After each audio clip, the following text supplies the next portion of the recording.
Bueno, es ilusionante viajar. Y nunca mejor dicho que introducirnos en esta serie maravillosa con el viaje. Con el viaje, que es un título importante sobre cómo percibimos. Cuando nosotros tenemos una idea, definimos una idea, sabemos algo, esa idea, ¿por qué llega ahí? ¿Por qué sabemos que eso es un folio en blanco? ¿Por qué sabemos que estoy hablando? Es decir, ¿cómo percibimos? Podemos ver un elefante, podemos ver lleno de animales y también un rostro humano, pero si son animales. Pero percibo un rostro humano si me alejo, pero si me acerco veo canguros, osos, tigres. La perspectiva me hace sentir que ese cuadro, esas pinturas, tienen una percepción diferente, que son lisas. Yo puedo ver una flor, una planta, una mariposa o la cara de una mujer. ¿Qué veo? La cara de una mujer. Puedo ver dos rostros enfrentados o un candelabro, o un vaso, una copa. ¿Sí? Es decir, tenemos esta idea de la percepción. ¿Qué imagen es más grande? Las tres son exactamente iguales, pero la percepción de la primera es como más alta. ¿Cuántos ciervos vemos aquí? Pues uno muy claro, pero hay otro que son desdibujado quizá entre las ramas. Pero la gran pregunta es cómo percibimos, cómo llegamos a entender las ideas, las palabras, las frases, los acontecimientos, cómo percibimos. Las adicciones son tristemente uno de los secretos mejor guardados, entre comillas, de la Iglesia Adventista. Peter Larner, director asociado del Ministerio de Salud de la Iglesia Adventista Mundial. Es decir, que incluso movimientos religiosos pequeños en número, pero importantes en su filosofía, entienden también o viven también situaciones problemáticas relacionadas con la adicción. Y la pregunta que podemos hacernos es sencilla: ¿cómo podemos mejorar en nuestra iglesia ante los problemas adictivos? ¿Cómo los hemos abordado? ¿Cómo los estamos abordando? ¿De qué manera nos puede ayudar? La persona que no consume drogas tiene unos receptores dopaminérgicos, un D2 en rojo, recibe bien, normal, la posibilidad de recibir información emocional, gratificante. La persona que consume cocaína dañada, es decir, adicta, no la persona, sino la adicción producida, diagnosticada, diagnosticable, vemos que los receptores han disminuido su potencia. No desaparecen, pero pierden eficacia. Esto lo sabemos porque podemos fotografiar el cerebro. No siempre fue así. Y esto vemos que es lo que ha ocasionado el consumo de cocaína en este caso. Es que no sabe drogarse, es que Antonio Escotado y sus defensas de las drogas, del consumo de drogas, no, pero es que esto se produce en una persona que ha abusado o que ha enfermado. Y no es voluntario. Los receptores han disminuido su potencia. En el Ministerio de Curación leemos: por medio de sus siervos, Dios se propone que oigan su voz los enfermos, los desdichados, los poseídos de espíritus malos. La enfermedad es un espíritu malo. Por medio de sus agentes humanos quiere ser un consolador como nunca lo conoció el mundo. Esto es lo que Dios quiere, a través de agentes humanos, agentes educadores. Este Cristo olvidado es el que debe hacernos recapacitar, reflexionar sobre la importancia de volver a Jesús desde todas las disciplinas, no solo la religiosa, sino también la científica. Y hay mucha ciencia en una resurrección. Hay tanta ciencia que no podemos ser capaces de percibirla, de entenderla, de explicarla. Para ello nos basaremos en el maravilloso pasaje del camino hacia Emaús, donde se vive realmente un fracaso, un aparente fracaso en la ciudad del éxito, pero que se percibe llegar a la fe a través de una mediación sagrada, es decir, a través de Jesús, que es quien mediante un suceso extraño, científicamente no demostrable todavía, produce una autonomía en estos seguidores, que no son de los 12, pero que son seguidores del Maestro, para viajar de la no comprensión, de la no fe, de la situación finita, somos seres finitos, limitados, hacia lo trascendente, hacia la comprensión del verdadero Dios, cómo percibir de verdad a Dios. ¿Cómo llegamos a esa fe? Bueno, pues evidentemente por nosotros mismos no podemos. Vamos al texto. El mismo día, y aquí 2 de ellos iban caminando hacia una aldea cuyo nombre era Emaús, que dista aproximadamente unos 11 kilómetros de Jerusalén. Es decir, ahí en ese instante conversaban entre sí de todas esas cosas que habían acontecido. Siglo I. Jesús, su líder, ha muerto, y ha muerto de una manera escandalosa, maldita, de una manera vergonzosa. Y ellos ya no soportan más y toman esa decisión de abandonar, porque probablemente esperaban algo más de su Mesías. Esperamos mucho más de Dios a veces. O sentimos esa decepción, o no percibimos realmente la fe como es. ¿Sí?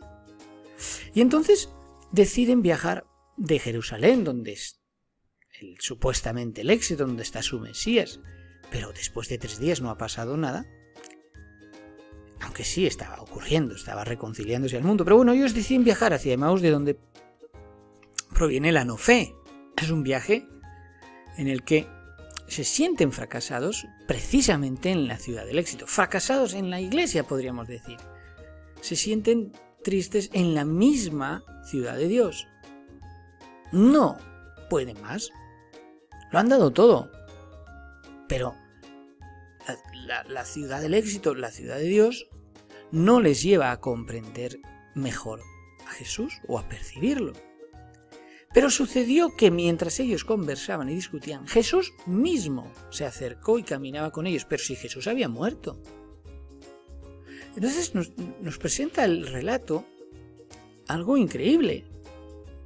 Realmente, una persona resucitada, que además ellos no lo perciben. Probablemente hay mucha gente más con ellos, el relato no lo dice, pero en los viajes hacia los viajes por esos caminos de Jerusalén a Emaús o a otras zonas, se viajaba en grupo para evitar sobre todo asaltos, los animales que podrían atacar si viajas solo. Es decir, no es una cultura del aislamiento como la actual. Preferimos estar casi siempre al margen, ¿no?, de los demás. Aquí en este momento podías no conocerte, pero sí que te unías para un viaje. Y probablemente había mucha gente y eso impedía que percibieran a Jesús, aunque el relato dice claramente que sus ojos estaban velados. Es decir, no percibían a Jesús resucitado. Y es un suceso extraño por esto, porque ¿cómo es una persona resucitada? E incluso cómo es el mismo Jesús que debió impactar la vida de estos hombres, cómo impacta la nuestra que no lo hemos visto físicamente. Entonces, cómo este suceso extraño llega a experimentar un proceso de revelación. ¿Qué palabras son estas que habláis, que conversáis entre vosotros mientras camináis? Y se detuvieron con rostros sombríos. Pero bueno, uno de ellos, Cleofás, pues decimos no es el grupo de los 12, respondió y dijo: pero eres tú el único forastero, el único extranjero en Jerusalén que no ha sabido las cosas sucedidas en estos días. Es curioso, se lo está diciendo al mismo Jesús, pero es que es posible que tú no sepas. ¿Pero cuáles? Y Jesús se hace como... Jesús siempre es paciente y hace como que no sabe. Pues hombre, esas cosas sobre Jesús el Nazareno, quien fue un varón profeta, poderoso en obra y palabra delante de Dios, de todo el pueblo, etc. Y cómo fue entregado y crucificado. Es decir, las respuestas son correctas, incluso verdaderas, porque Jesús es un profeta, es más que un profeta. Estamos hablando de Dios mismo. Pero a pesar de que responden en la teoría correctamente, y esto es base en nuestra serie, la información nos puede ayudar, pero no es para nada la solución a nuestros problemas, siguen estando equivocados, porque lo más importante es que no ven, no perciben, no comprenden, no identifican a un Cristo resucitado, a un Jesús resucitado. Entonces él les dijo: "Oh, insensatos, tardos de corazón para creer en todo lo que hablaron los profetas". No es un reproche. Muchas interpretaciones se alude a que esto es un reproche de Jesús hacia ellos. A mí me da la sensación que más que un reproche es una situación para Jesús de tristeza, pero de amor. Ay, cuánto tardíos sois para comprender, cuánto os cuesta entender. Pero no me imagino que Jesús esté censurando, porque precisamente se está pareciendo a ellos, no censura una acción. Nosotros censuramos acciones. Te vas de Jerusalén, allá tú. Te vas de la iglesia, allá tú. Te has perdido. Aquí está la verdad, esta es la luz, esta es la verdad, Jerusalén es la verdad, ¿no? ¿Te vas? Yo no me imagino que Jesús es así, porque de hecho ha salido al encuentro. ¿No era necesario que el Mesías padeciera estas cosas y entrara en su gloria? Les empieza a abrir, les empieza a dar herramientas que además deben funcionar las tres conjuntamente, no deben cortocircuitarse, es decir, no una por un lado. Les está empezando a motivar y a nosotros, a su vez, darnos las herramientas necesarias para percibir quién es Jesús, quién fue y quién será en tu vida. No era necesario que el Mesías padeciera. Y esa mediación sagrada se va a producir a través de tres elementos que funcionan conjuntamente y no aisladamente. Y uno, evidentemente, es la palabra de Dios.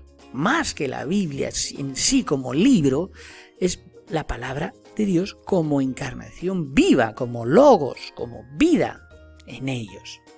Y comenzando desde Moisés y siguiendo por todos los profetas, les explicó en todas las escrituras las cosas referentes a él mismo. Es decir, les abrió las escrituras, les explicó, les abrió, les hizo entender.